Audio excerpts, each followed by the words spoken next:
That is a wrap on training camp at Ohio State. Second scrimmage in the books. Block O announced. Captains are unveiled. Now it's time for the Buckeyes to get into some game prep. Yes, they've got 12 days until they kick it off, but the training camp portion is over. Welcome to a Boren Blitz on the beat. He is former Ohio State captain Zach Boren. I am Austin Ward, and this is that fun time, Zach. They can get out of the hotel. They can maybe stop banging their heads against each other quite so much and start focusing on an actual opponent. I can't think of anything an Ohio State player would want more right now. Well, no doubt. And Austin, it's college football season. We got college football this weekend coming up. You're right. You're right. You want to know something? Saw something that this is we have no more Saturdays where through the end of the year where we don't have college football. So my God, it's like Christmas for everyone in here. And yes, if you're an Ohio State football player, it is the best time. You get through camp, get out of camp healthy, number one, right? Get out of camp where you're not grinding and having to hit the same guy over and over again. And now you actually get to game plan and go through your weekly routine, go through a bloody Tuesday practice, go through a Wednesday, go through a Thursday, and you finally get into that routine week over week. So, if you're back in 2012 Zach Boren mode and you get out of camp and you change gears now and you start focusing on a game plan, scouting an opponent, and we know that the opener is not going to be the absolute highest priority for Ohio State based on compared to September 12th in Texas, but you get into that mode now where you're out of camp and into the finish line and the start of that journey with the opener. Like, what actually changes on the practice field, Zach?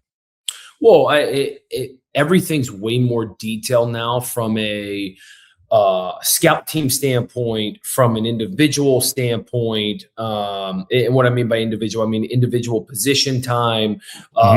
You break up a lot more into offense and defense. Like camp, so much everything's joint together, right? Where everyone's on the same field. It's quick. You're running through things. You get into the regular season and you got offense on one field or on one end of a field, you got defense on another field or on the other end of the field. They're kind of doing their own things. The threes and the walk-on, so to speak, are making up the scout team, and there's a lot of scout team stuff. It's just when you're in training camp, it's way more of a physical grind where you're working on your craft, you're going against it's the best versus the best. Whereas once you get in the season, it's way more mental. It's knowing your opponent. It's going through their tendencies.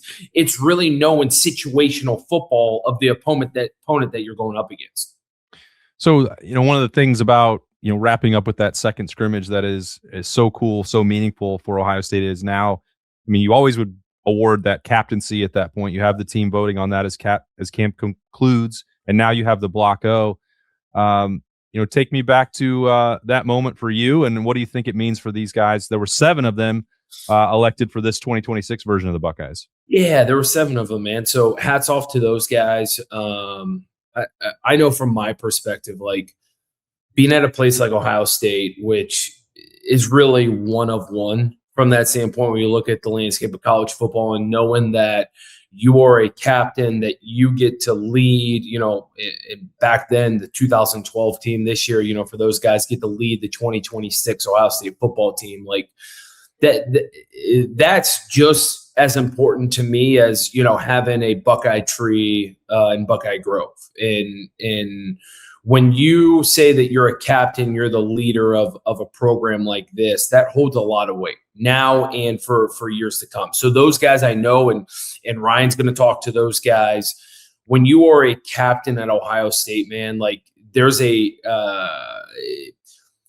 don't want to say a lot of weight, but there's a lot of pressure on you to uphold to a certain standard. And it's not like it's in a negative way. It's in an honoring way. And so to me, it's still to this day, probably one of the if not the biggest accolade I've ever gotten in football. And I know to those guys, man, it's a life-changing moment.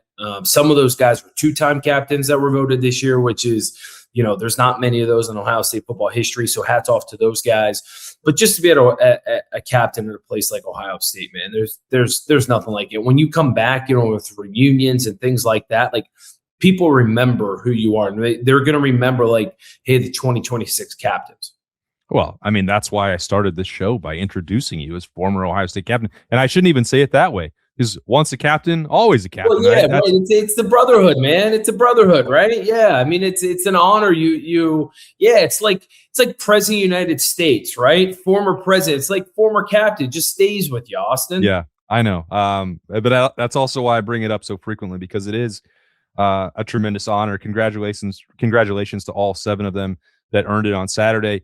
I was talking on Snap Judgments, over the weekend with Berm about Brandon Ennis and the Block O, and he was sort of bringing up this continued, polarizing viewpoint of maybe inside versus outside the Woody for Brandon Ennis, and looking at his productivity at wide receiver relative to the expectations coming in as a 5-star, and the expectations that also come with playing as a starting wide receiver at Ohio State, where you have wide receiver you and a string of never-ending, seemingly first-round draft picks, and that, at least in terms of numbers on the field, that maybe Brandon Ennis hasn't lived up to that standard, but there's never been any question, I think, inside the building about the value that Brandon Ennis brings. So I guess I would ask you, how do you view Brandon Ennis and his candidacy, and then the eventual claiming of the Block O? What do you think that means? And how should that be viewed for the folks who aren't in the Woody on a day-to-day basis? Yeah, well, Austin, you and I know this. The Buckeye fans in general, and let's be honest, if you don't have insight into the Woody Hayes and in the locker room and things like that, like, guys get judged off of their production. Like, that's what Ohio State fans think of players. Your production, are you producing or not? What are you doing? And I think Brandon Ennis, obviously on that front, like, Buckeye fans don't give him as much credit. Now, in the Woody Hayes, in the offseason, when there aren't 100,000 fans in the stadium and, millions watching on TV, like, Brandon Ennis is that guy that sets the tone every single day. And people don't see that. He might not be the biggest producer, but at Matt drills in February at 6 a.m., who's the guy who shows up that it's at the front of the line that's setting the tone for the wide receivers and DBs to compete against one another? Brandon Ennis, right? When you get in the spring ball and, everyone's kind of going through the motions, who's the guy that's intense and talking trash and getting the juices flowing? Brandon Ennis, right? So, like, who's the guy that if you're in a back alley, right, and you're like, hey, man, I need my boys, and who's going to stand up for me?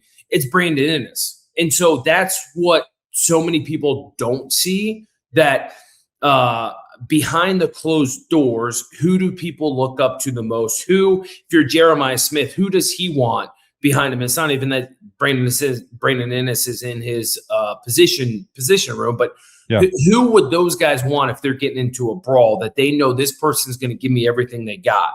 And that's Brandon Ennis. That's Block O, right? That's the guy whose blood, sweat, and tears goes into this, and it doesn't matter if it's a Saturday in the fall or a freaking Monday in the winter. Like, that dude understands what it means to compete. The dude understands what it means to be an Ohio State Buckeye. Like, that's the person who represents what being a Block O recipient is. 100%. Yeah, and that's now, I believe, the 7th honoree that Ohio State has had. This tradition has really already taken on a life of its own in importance. It's been very cool to watch that. Something that Ryan Day, brought into this program that was new and enhancing and establishing a new tradition. And he will be at the microphone in the Woody Hayes Athletic Center later on Monday. So we were sort of kicking around the questions that might still be lingering, Zach, last Monday or last Wednesday, maybe it was, on a Boren Blitz on a different day. And the questions that had to be answered in the second scrimmage. Do you think that Ryan Day saw what he wanted to see on Monday, and that he is fully ready to take this into, like, there's no position battles, there's no questions, he's ready to get into game prep mode? I think so. I think so. Now, there's obviously going to be guys rotating throughout the year, and we've seen Ohio State rotate more recently than they have in the past, whether it be on the offense getting into different personnel groupings, whether it be the defense wanting to do different things. And I would probably argue that you're going to see way more rotational groupings on the defensive side of the ball this year than we probably ever have in Ohio State history, just because of what Matt Patricia is going to want to do, from going to 3 down to 4 down to 5 down. It shows so many different looks, and going to nickel and base and dime and being able to show different things. Like, you're going to see a lot of players participate on defense, and we've already talked about it with Austin. We've already talked about this, Austin, with the wide receivers, the way that they've been coming on, and the way Chris Henry and Brock Boyd have been coming on as well as true freshmen. I think you're going to see obviously some rotation at the running back position, with Bo and Isaiah. It'll be. It'll be interesting to see the way that Ryan answers some of those questions. But in my opinion, from what we saw on Saturday with the second scrimmage, there are no questions that he should have from who's rolling out there against Ball State, who are going to be the main contributors this year. It feels like, correct me if I'm wrong, or if you're not getting this vibe from this team, but I think back to early in camp, and it was already just day 3, and there were, some shenanigans and fisticuffs. And there's like some sort of edge, I think, that it exists on this team that I'm not saying didn't exist before or is unusual for camp. It just feels like there is a level of physicality and competitiveness between offense, defense going through this camp that maybe is heightened compared to other years. Again, if you don't sense that, that's, you've seen some of practice, probably a little bit more than I have recently. But this team, and to me, it's a continuation of losing those last 2 games. Like there's not a sense of any kind of complacency for this team, and they're so, feisty because they want to get back on the field. They're taking it out on each other at times in this camp. Could not agree with you more. I think there's still a bad taste in their mouth, right? You go around practice, you see the way this team's competing. Like, yes, there's a lot of new faces, but this team still has the taste in their mouth of Indiana and Miami and how they ended the season. And I think there's part of them that's ready to send a message this year, And I also think, Austin, let's call a spade here. I think there's something to be said that the schedule that's in front of them, it is attractive to them as well, because there's a lot of people that are questioning, like, man, how's this Ohio State football team going to be, right? Like, they see that challenge. They're not naive looking at the schedule and knowing that they've got one of the toughest schedules in the country this year. I think that's added motivation. I think that's a challenge that they welcome, that they're like, hey, man, normally you look at a schedule in Ohio State, you got 2, maybe max 3 games that are circled on the schedule of like, man, those are going to be really big games. You look at the schedule this year, Austin, very real. There's 5 games that are like massive games for this team, right? So it'll be interesting. It'll be interesting to see the way they handle that, but the way that they've went through practice so far, and the chippiness and the kind of chip on their shoulder type of mentality goes to show me that they're not happy with the way last year ended, but they also want to send a message to the rest of the country that, they've got a tough schedule, but they're ready to take on any challenge. Yeah, I couldn't tell if that was exactly what that was, with Jermaine Matthews when he talked on Thursday after practice, where it was like the smile was gone. There wasn't any trash talk. There wasn't any time for nonsense, with him. And that it's very uncharacteristic of him to have, approached the press conference that way. And again, it's 5 or 10 minutes. It's obviously reading too much into a small sample size, but he's always been, one to dance around the practice field and the game field. He's always been one to, offer some good-natured trash talk in a press conference. Certainly he does that when he's out on the field, whether that's the Big House, the Horseshoe, or anywhere else. He's not afraid to do that. And I wonder if those losses, and I don't know, humbled is probably too strong of a word, but they just, for the veterans, and then this group of 7 captains, if having those setbacks have changed some of their mentality and put hey, put some of this fun stuff on the back burner. This is your money year. This is your championship year. They didn't accomplish their goals a year ago. Maybe you have to do some things a little bit differently. I am fully aware that is making too much out of it with Jermaine, but you watch him on the practice field, and he is one of those guys that is pushing the physical envelope. And maybe that is to get himself going, or a reaction to those two games where he himself did not meet his own expectations in losses in the postseason. But if that is, I don't know, a contagious example across this roster, I don't know if it's even a good or bad thing. It's just something that I've noticed.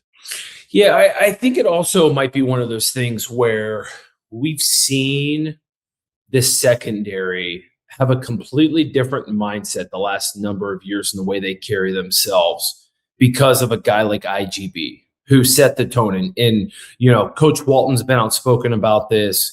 Multiple players have been outspoken about this. But what IGB brought from an edginess standpoint did a lot for the entire secondary, and they fed off of that. And I don't know if it's something where Jermaine feels like, hey, the season's right around the corner and now I need to be that guy. Like it's my turn to carry the torch and set the tone and be the guy that is edgy, that's physical, that's not scared to get in a brawl, that's going to live on the edge a little bit, that we saw IGB live on the edge all the time, right? And he was very successful at it. It might be one of those things where Jermaine feels like he needs to fit that role because, if there isn't that person setting the tone, if there isn't that motto in the secondary that you line up anyone across from us, we're going to go toe to toe with you, and we're going to fight our butts off, and freaking we're going to win. Like if you don't have that mindset, you're not going to be successful. And so maybe Jermaine's trying to spread that way of thinking throughout the entire secondary, and he's starting to carry himself differently. I don't know. Also, you just asked the question, and that's kind of what first comes to mind. Yeah, I it's speculation. I get that. And like I said, I don't know that there's a right or wrong answer because he was able to, rise to the level of multi-year starter at Ohio State by playing that way in the past, and, loose and fun-loving and quick with a smile and all those other things. And, I know that there are people that despise the vibe check and the personality part of this team, but, it is important because you also have to enjoy what you're doing in some respects, Zach. It's like, if you don't, I don't know how you're ever going to reach greatness if you're not having any fun. So I'm looking at it and trying to figure out like what the right balance is. And, that doesn't just apply to one veteran player who didn't maybe play the way he wanted to against Indiana and Miami, but everybody that lost those games. When you brought up the chippiness and the chip on their shoulder, in some respects, I'm wondering, can you take it too far? Like, you can balance that out with still being who you are. And this team, we're still trying to figure out maybe what their identity actually is. And maybe it is an all business all the time approach. Who knows? Who knows? It's for them to find out, and they need to find that out within the locker room, and they need to find that out on game days and Fridays when you're getting ready for games, and Saturday mornings when you're in the team hotel, and pregame meetings, and getting to the stadium, all those things. What I will say, and for the people who might not love the edginess, or I forget what word you used that I really liked about the kind of the shenanigans, I should say. You go back to 21, 22, and even 23. I would argue, Austin, and I've been outspoken about this, I think this team was missing that edginess. I think they were missing that chip on our shoulder, trash talking, hey, let's get in a fight kind of attitude. And I think it hurt them. And you look at 24 when they brought in IGB, they brought in, a whole bunch of guys that obviously help this team. Like a guy like Will Howard. Like Will Howard wasn't scared to get into a fight at any time, right? And he was going to compete. And a guy like Quinshon Judkins, and the list goes on and on, obviously, from guys who were then seniors, right? Or even juniors and big time contributors. Like I think their mindset changed with the way that some of those guys carry themselves. And I brought up IGB, and I think last year they had that same mindset. Now, Did it work against Indiana and Miami at the end of the year? No, which I think is why they are the way this year, because I think it pisses them off even more, right? And also Zach, sorry to interrupt, but I want to. It ties into what you talked about before with the schedule.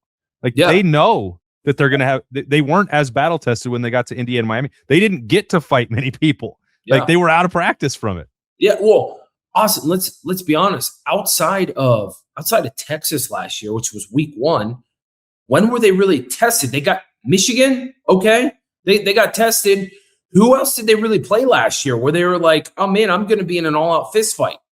It really didn't happen, right? And so, to your point, that is something where they're like, we know we're going to get tested early. We know going to Texas week 2, like that's a different team. They got some veteran players that are some dogs. We got to go in there and compete, right? The list goes on and on. Even freaking Illinois 2 weeks after that, right? It's going to be a damn good test. Going to Iowa the week after that, it's going to be a damn good test. Like you got Indiana after that, right? USC, Oregon, Michigan, like Jesus, Austin, like that's a freaking gauntlet when you start talking about that stuff, right? Like, and I know I don't want to, I don't want to, discount, Nebraska, Northwestern, and Maryland, or whatever else, but Austin, man, it's a freaking gauntlet. And those guys know what's coming. It's week after week having to compete and having, a playoff-like game and playoff-like atmosphere. I guarantee you when they go to Iowa on October 3rd, it's going to be a college football playoff type of game. When's the last time Ohio State played at Iowa? Was it when we lost in 2017 or 18? What year was it? Yes, 2017 was the last trip. Right? That was the last trip to Iowa. You're telling me Hawkeye fans aren't excited to see the Buckeyes come to Iowa City and Kinnick Stadium? Like, dude, when Ohio State comes to town, that's a freaking Super Bowl, right? Like, that is the Super Bowl for away fans. So, or not away fans, for opposing fans, right? For everybody, Yeah, for everyone. So, that's going to be a freaking hard game. Like USC, when's the last time we played at USC? 2008? Right? 2008. So, I mean, all these teams are going to be ecstatic to get Ohio State, right? And to play the Buckeyes. And so Ohio State knows they're going to get the best shot. So how do they handle themselves on a weekly basis? Being like, man, we got to show up and give everyone our all, because it's not just going through the motions of being able to win football games. Like, we actually have to be executing at an extremely high level week in and week out to compete with the schedule. Yeah. And by next week, we will have a real live game week as Ohio State prepares to kick off the season against Ball State in the Horseshoe. Can't wait. Fired up for it, and fired up to keep talking to Zach Boren, current and always Ohio State captain all year long, right here on the beat on the Austin and Berm Show. It's almost here, bud. Did you just appoint me captain of our show? Yeah, you're captain for always. At any scenario, any room you walk into. That might take the cake, Austin. You might have just given me the best award I've ever received. I know. I owe it to you at all times. All right, so that'll do it for this one. So excited to have training camp closed and be within screaming distance of that season opener. We'll break it down with Zach Boren next week. We'll hear from Ryan Day later. We'll have snap judgments. We'll be at Roosters for the live show. It's all happening right here on the Austin and Berm Show. Thanks for joining us for a Boren Blitz. He is Zach Boren. I am Austin Ward. We'll catch you later.